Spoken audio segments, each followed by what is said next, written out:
Hey everybody, this is Perch. I've been called many things: asshole, alcoholic, bad with names, but apparently a futurist as well. So that's fun. That word sounds better. I get a kind of Tony Stark vibe off it. You know, recently I was on a plane and I was actually playing with the Vision Pro. This is Apple's VR headset, and I struggle with it. I think the gestures are wrong. If you had a chance to play with this, it really you stare at something and then you pinch, but the technology tracking is not quite good enough that it picks up your eye movements quite fast enough, and then your hands also have to move in alignment with your. So what happens is you wind up staring at an icon not long, but for a couple seconds longer than you would normally, and then you have to do the little pinch gesture with your fingers, and it can be quick, but all of these things means you're just staring at things a little longer than your eyes stare at things. And so you get a headache really fast, or it doesn't feel good, and you're not blinking as much. It's definitely there's definitely some challenges. It doesn't feel right on your head. I mean, just I can go on and on. It's not a great device, but I it is pretty cool if you do get a chance to see some of the movies that have been shot in 3D and then converted to immersive. And in particular, I watched the Infinity War and Endgame films, and they look amazing in this thing. It is true. Now, it is a bit of torture to leave that thing on your head for nearly 6 hours, but fuck, it is an amazing movie experience. And so if you're on a plane, you can kind of zoom this thing out. So it's all surrounding you, and then you do the little immersive environment. So the stuff outside of the movie frame becomes a theater, or there's a setting where you can make it that you're kind of in on the moon or on an island. So you're on this plane, and you kind of look from side to side, and it looks like you're flying along on a mountain. It's good. Now the audio is also shitty, um, but whatever.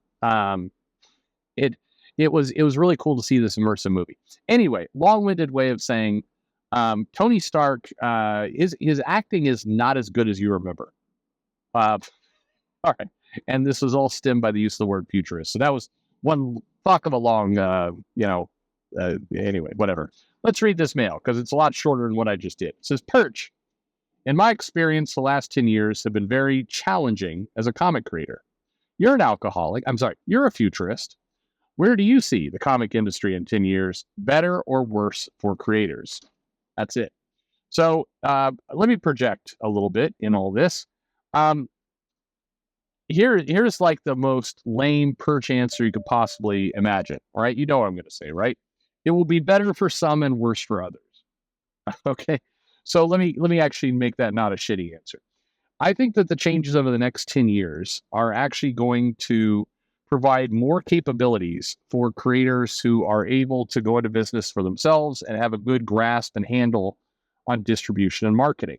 And like a lot of things in kind of freelance or contractor or consulting type industries, if you're an aspiring comic creator, now would be a really good time to take some online classes, or hell, if you want to go back to school on somebody else's money, you can do that too. But start taking classes in and around the topic of an MBA, or at least consultant. I think and the Boston Consulting Group, or BCG, which is one of the trifecta of assholes between McKinsey, BCG, and Bain. They have some good courses up around kind of preparing yourself for consulting.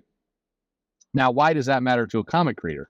Because it talks about things like, when to trademark, when not to trademark, how to, manage more of your own things, where, a patent might help you, where legal advice might help you. These kinds of things are helpful. And I think if you are, going to be a creator over the next 10 years, you need to get this education somewhere. And there's a lot of free resources there. You can also go on to LinkedIn and I think pay $49 and get access to a bunch of LinkedIn learning courses. You need to understand business fundamentals, what it means to, what you can market yourself, what SEO means and how to harness it, all these kinds of things. If you get good at that, you have a immense leg up on everyone else. And I'll give you an example. And I hate the example I'm about to give because it will sound diminishing to somebody who's actually doing a really effective job. And it's a guy who once upon a time, we did live chats, back in the long, long ago. would show up every now and then and be part of it. That's the gentleman Pat Shand. And Pat is amazing. And if you look at the comics he's producing and the business he's established on Kickstarter, that fucker has got a really good business in what he's doing. He's managing his marketing well. He's managing his mailing list well. He's managing his promotion well. And some of it, a lot of it is self-taught, but he also was hungry to learn and listen, and he did. And that guy, I know he flies under the radar, but here's somebody who makes a lot of money off of Kickstarter, gets his books funded, puts them out over and over and over again, and spends absolutely zero fucks and time on YouTube having to, drum up attention that way. And that's not a knock against people who are YouTube entertainers and also comic creators. That's nothing against it. Your business is your business. But if you're thinking about doing the comic business over the next 10 years, there's lots of paths in order to get good marketing, good promotion, good customer retention, all that kind of stuff. But you need to know what these words are. You need to know what they mean. And even if you're a comic creator, it's been in the business for 10, 15 years, you need to get on that. And like I said, there's a lot of free resources out there for you. Put it this way, Pat, this is why I say I was going to hate using this example. Pat has mastered the mailing list really, really effectively. And if you look at, his business, he's, doing much better than the vast majority of creators out there, some much bigger names, because of this one simple thing he's done. And I say simple because, mastering a mailing list is not, this is not like, masters of science level coursework. It's good common sense, and it's something that you could replicate. And yet by doing, and this is really meant as a compliment, not an insult, by doing a handful of basic things very, very well, Shand finds himself, head and shoulders above a lot of people in this industry, like 95% of the people in this industry, with how he's managing this stuff. And so I guess the comment out to all of you is, that's a, and again, Pat, I love you, man. This is not knocking you or giving you a backhanded compliment or anything else. My point is, some of the things you're doing are a very, very low bar, and more credit for you because you saw that bar, you jumped over it, and you succeeded.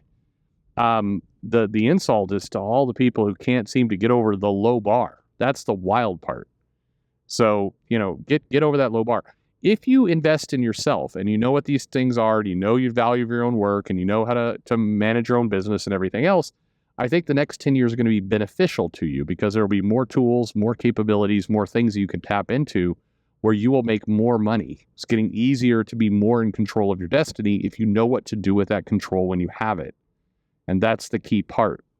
The opportunities you have to self-publish, to market, to promote it, more and more resources are going to come your way to make that easier. And I'm not talking about, AI or any of that other bullshit. I'm talking about just the ability to distribute and get attention and get in front of people who can market your books. That's going to become, more resources are available to you if you're smart enough to use them and you know how to use them effectively. So start learning. If you do that, I think the next 10 years are going to be better for those comic creators. For those who are really just like, I'm going to just try and make my money off of Marvel, I think the next 10 years are going to be worse. Maybe the same, probably worse. And I say worse because, the big two are just getting more and more comfortable with the machine of hiring people overseas and kind of putting stuff out. And more people are willing to work on, no commitment level contracts. And so those are the people you're competing against. If your heart is, I want to be part of the big two and make my money that way, you're competing against people who are going for a fraction of what you need to survive. And so it's going to be worse for you. Now, the opportunity you have is get really smart about your business, get to the point where you can leverage and use the big two as a tool, and then you'll be just fine. I mean, there's ways, again, if you understand the business, the market, and how to do things for yourself, there's ways you can dip in and out of the big two and basically use it to your advantage for an additional boost and accelerator on promotion. By the way, there's going to be somebody in the comments be like, 10 years, Marvel and DC won't exist. Yeah, they will. They'll still be around. I know, it breaks your heart, but they'll still be around. They're still going to be pumping out, like, Batman has a trick up his sleeve against his latest battle with the Joker. Spider-Man goes up against the Green Goblin in their final battle. We mean it this time for realsies.